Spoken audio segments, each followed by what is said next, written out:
ETF index mutual funds నేర్చుకుని stock మార్కెట్లో రాణించాలనుకుంటున్నారా? వెంటనే ఈ నెంబర్కి కాల్ చేయండి. నమస్తే, welcome back to Suman TV. నేను మీ Sanjay. Loan apps and credit cards ఇప్పుడున్న యువతలో 190 మంది దగ్గర క్రెడిట్ కార్డ్స్ అనేవి ఉంటున్నాయి. ఆ క్రెడిట్ కార్డ్స్ ఇచ్చే లోన్ వల్ల ఎంత ఉపయోగం ఉందో, ఆ లోన్ కట్టకపోవడం వల్ల వాళ్ళు చేసే హెరాస్మెంట్స్ కూడా అన్నీ కాదు. కానీ ఇచ్చేటప్పుడు ఇలాంటి విషయాలన్నీ ఎవరు పరిగణించుకోరు, ఎవరు తెలుసుకోరు. కానీ కట్టవలసి వచ్చినప్పుడు ఇబ్బందులు మాత్రం మామూలుగా ఉండవు. ఇలాంటి ఇబ్బందులు ఎదురైన వ్యక్తులు కానీ, ఇలాంటి ఇబ్బందులు ఎదురైతే ఏం చెయ్యాలి అనే విషయాలపై ఈరోజు మన గురించి కొన్ని పాయింట్స్ చెప్పడానికి ఈరోజు మనతో పాటు ఉన్నారు తెలంగాణ హైకోర్టు అడ్వకేట్ వెంకట్ శెట్టి గారు. మరి సార్తో మాట్లాడి క్రెడిట్ కార్డ్ గురించి, లోన్ యాప్స్ గురించి కొన్ని విషయాలు తెలుసుకుందాం. నమస్తే సార్. నమస్తే సార్. సార్, చూసారు కదా, బయట హెరాస్మెంట్స్ అనేవి బీభత్సంగా పెరిగిపోతున్నాయి. అసలు ఇవి ఇల్లీగల్ అని తెలిసినా కూడా ఈ లోన్ ఏజెంట్స్ అనేవాళ్ళు రెచ్చిపోతున్నారు. అసలు ఈ క్రెడిట్ కార్డ్ తీసుకున్నా, లేకపోతే లోన్ యాప్స్లో లోన్ తీసుకున్నా, ఒకవేళ కట్టలేని పరిస్థితి వస్తే ఆ లోన్ తీసుకున్న వ్యక్తి ఏం చేయాలంటారు? అండ్ అంతేకాకుండా ఈ లోన్ ఏజెంట్స్ వాళ్ళు అరెస్ట్ చేసే హక్కు వాళ్ళకి ఉన్నదా? ఫస్ట్ ఆఫ్ ఆల్ ఏంటి అంటే, వీళ్ళు లోన్ ఇచ్చేటప్పుడు ఆ పర్సన్ శాలరీ కూడా చూడాలి. సో వీళ్ళు ఏదైతే తనకి శాలరీ ఎంత వస్తుంది, తన ఈఎంఐ పే చేయలేస్తాడా చేయలేవడా అని చూసుకోకుండా, ఒక్కొక్కళ్ళ శాలరీ చూసుకుంటే 1 lakh ఉంటుంది. సో వాళ్ళ ఈఎంఐలు ఆల్మోస్ట్ 1.5-2 lakhs దాకా ఉంటాయి.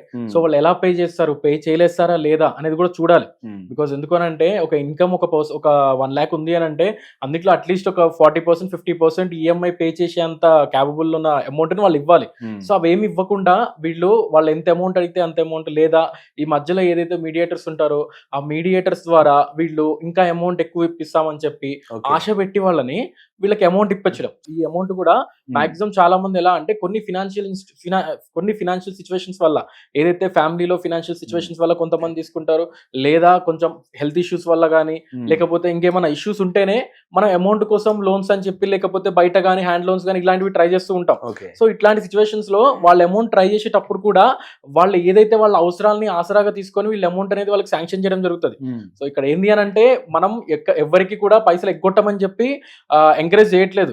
ఇక్కడ ఏంది అని అంటే, నువ్వు అమౌంట్ వాళ్ళకి శాంక్షన్ చేసేటప్పుడు ఆ పర్సన్ పే చేయలేస్తాడా లేదా, ఆ పర్సన్ పే చేసే క్యాపబిలిటీ దానికి ఉందా లేదా, ఇవన్నీ చూడాలి. ఇవన్నీ చూడకుండా వాళ్ళకి టాప్అప్లు ఇచ్చుకుంటూ పోతూ ఉంటారు. సో వాళ్ళ శాలరీలు నేను చెప్పినట్లుగానే ఒక అమౌంట్ అనేది శాలరీలు ఉన్నాయంటే వాళ్ళకి ఇన్కమింగ్ కంటే అవుట్ గోయింగ్ అనేది ఎక్కువ ఉంటుంది. సో ఈ సిచ్యువేషన్స్ వల్ల వాళ్ళు ఆటోమేటిక్ గా ఫినాన్షియల్ క్రైసిస్ లోకి వెళ్ళిపోతారు. సో ఎప్పుడైతే ఒక సిచ్యువేషన్ ఇంకా బ్యాడ్ అయిన సిచ్యువేషన్స్ లో వాళ్ళు ఎప్పుడైతే ఈఎంఐ పే చేయడం లేట్ అవుతుందో, ఒక 1 month ఈఎంఐ అనేది పే చేయడం లేట్ అవుతుందో, ఆ నెక్స్ట్ డే నుంచి వాళ్ళకి టార్చర్ అనేది స్టార్ట్ అయిపోతుంది. సో ఇందులో కూడా ఏదైతే ఈ రికవరీ ఏజెంట్స్ కానీ, లేకపోతే బ్యాంక్ ఏజెంట్స్ కానీ, వీళ్ళు ఎవరైతే ఉంటారో వీళ్ళలో కూడా బకెట్ సిస్టమ్ ఉంటుంది అనమాట. ఒక 5 bucket సిస్టమ్ ఉంటుంది. ఫస్ట్ బకెట్ లో ఒక రకమైన టార్చర్, అండ్ సెకండ్ బకెట్ లో ఒక రకమైన టార్చర్ అని చెప్పి, సో అది ఏదైతే పెరుగుతా ఉంటే వాళ్ళకి ఆ టార్చర్ ఇంకా ఎక్కువైతా ఉంటది. సో ఇక్కడ తెలియంది ఏంది అని అంటే, వీడు ఎప్పుడైతే ఈఎంఐ పే చేయడం లేట్ అవగానే వీళ్ళు వాళ్ళ ఫ్యామిలీ వాళ్ళకి కాల్ చేయడం, లేదా వాళ్ళ ఇంటి పక్కన వాళ్ళకి కాల్ చేయడం, లేదా వాళ్ళ ఆఫీస్ దగ్గరికి వెళ్ళి కానీ, వాళ్ళ ఇంటి దగ్గరికి వెళ్ళి కానీ న్యూసెన్స్ క్రియేట్ చేస్తా ఉంటే, నీకు వాడు అమౌంట్ ఎలా దొరికితే వాడికి? ఇప్పుడు ఆఫీస్ దగ్గరికి వెళ్ళి న్యూసెన్స్ క్రియేట్ చేస్తుంటే వాడు జాబ్ పోయింది అనుకోండి, వాడు పొట్టగొట్టినట్లే. వాడు రేపు పొద్దున ఈఎంఐ ఎలా పే చేస్తాడు? అండ్ అదే కాకుండా వాళ్ళ రిలేటివ్స్ అందరికి కాల్ చేస్తూ ఉంటారు. సో వాడు ఒకవేళ వాళ్ళ రిలేటివ్స్ లో అమౌంట్ అడుగుదామన్నా కూడా అక్కడి నుంచి కూడా అమౌంట్ పుట్టవు వాడికి. అక్కడ తీసుకొచ్చి ఇక్కడ ఏమైనా కట్టాలి అన్న ఇంటి దగ్గరికి వచ్చి న్యూసెన్స్ చేస్తారు. ఇంటి పక్కన అడుగుదామంటే వాడు ఇవ్వడు, అంటే ఆల్రెడీ అప్పుల్లో ఉన్నాడని.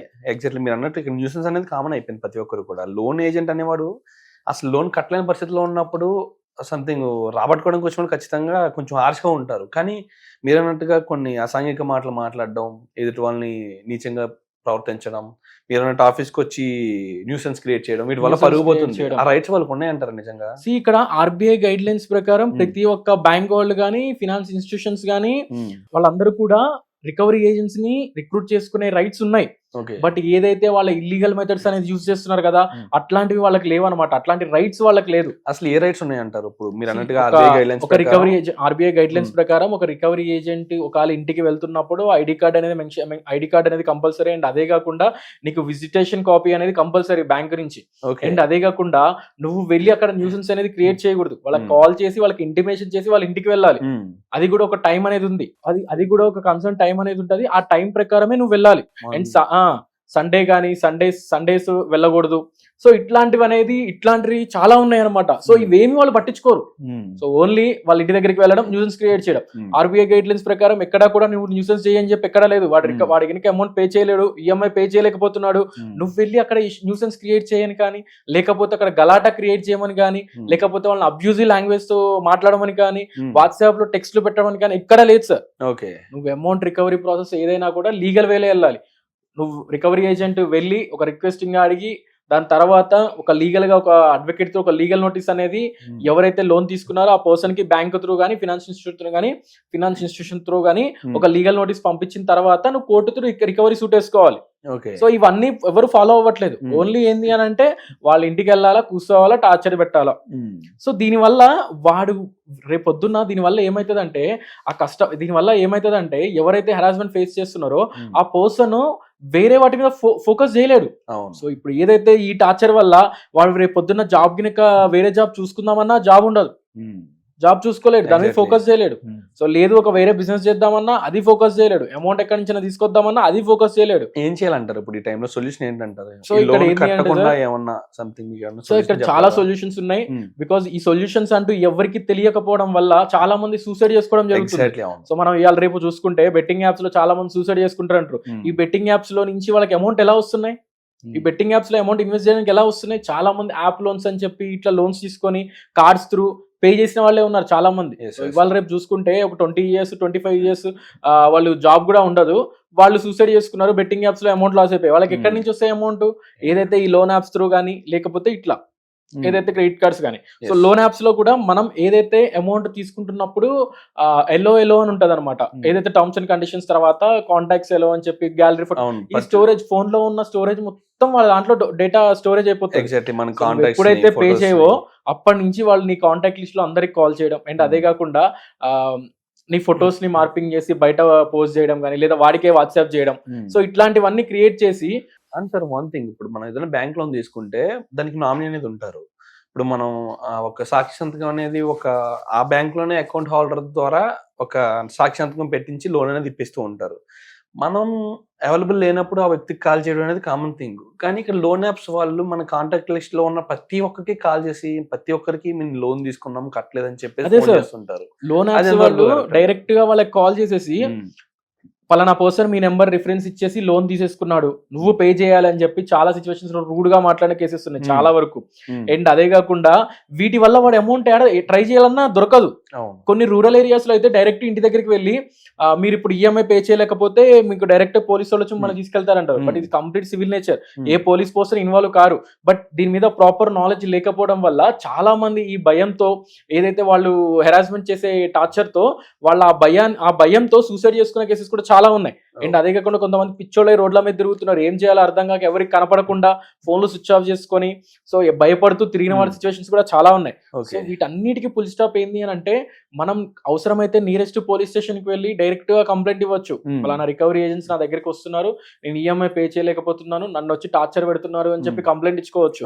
సో అండ్ అదే కాకుండా యాప్ లోన్ వాళ్ళు కూడా చాలా ఫొటోస్ అనేది మార్పింగ్ చేయడం కానీ, లేదు పలానా వాళ్ళకి కాల్ చేయడం కానీ, మన రిఫరెన్స్ నెంబర్లకు కానీ, లేదా మన కాంటాక్ట్ లిస్ట్ లో అందరికి కాల్ చేసి వల్గర్ మెసేజ్లు పెడుతున్నా గానీ ఆ సిచ్యువేషన్స్ లో కూడా మన అవసరం అయితే ఆ పర్సన్ తో డైరెక్ట్ 1930కి సైబర్ క్రైమ్స్ లో కంప్లైంట్ పెట్టినా కూడా వాళ్ళ మీద ప్రాపర్ పనిష్మెంట్ అనేది, వాళ్ళ మీద ఇమీడియట్ యాక్షన్ తీసుకొని ప్రాపర్ పనిష్మెంట్ అనేది ఇవ్వడం జరుగుతుంది.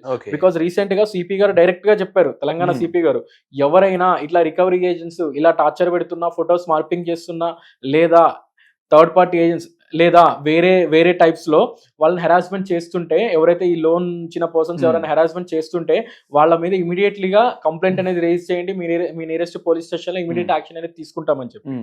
సో ఇక్కడ ఏంది అని అంటే, లేదు అని అంటే మనం అవసరమైతే కోర్టు త్రూ ఒక ఇంజెక్షన్ సూట్ ఫైల్ చేసుకున్నా కూడా కోర్టు నుంచి ఒక టైం అనేది మనకు వస్తుంది. అంటే మన లోన్ కట్టడానికి కొంత కాల పరిమితి అనేది ఇస్తాను, కొంత కాల పరిమితి అనేది వస్తుంది. సో ఇక్కడ మనం ఎక్కడా కూడా పైసలు ఎగ్గొట్టమని ఎవరిని ఎంకరేజ్ చేయట్లేదు సార్. వాళ్ళకి ఏదైతే ఆ రిలీఫ్ అనేది కొంచెం ఇప్పించడానికి, బికాజ్ ఒక 1 month, ఒక 1 year 2 years అనేది ఒక టైం అనేది వాళ్ళకి దొరికింది అని అంటే ఆ టైం పీరియడ్ తర్వాత వాళ్ళు అమౌంట్ పే చేస్తారు. ఇక్కడ ఎవరి ఇంటెన్షన్ కూడా ఎవరికి అమౌంట్ ఎగ్గొట్టాలని కాదు. వాళ్ళకి ఓన్లీ కేవలం ఏంది అని అంటే ఒక పీస్ఫుల్ టైం అనేది దొరికితే, ఒక గాలి పీల్చుకునే టైం దొరికితే వాళ్ళు మళ్ళీ అమౌంట్ అనేది సెట్ చేసుకుని వాళ్ళకి పే చేస్తూ ఉంటారు. ఎగ్జాక్ట్లీ, ఎర్న్ చేయడం లేకపోతే వేరే వాళ్ళ దగ్గర మళ్ళీ బారోయింగ్ తీసుకుని ఇవ్వడం ఏదో ఒకటి చేసి వాళ్ళకి అమౌంట్ అనేది క్లియర్ చేయడం జరుగుతుంది. Absolutely sir. Thank you sir, thank you very much.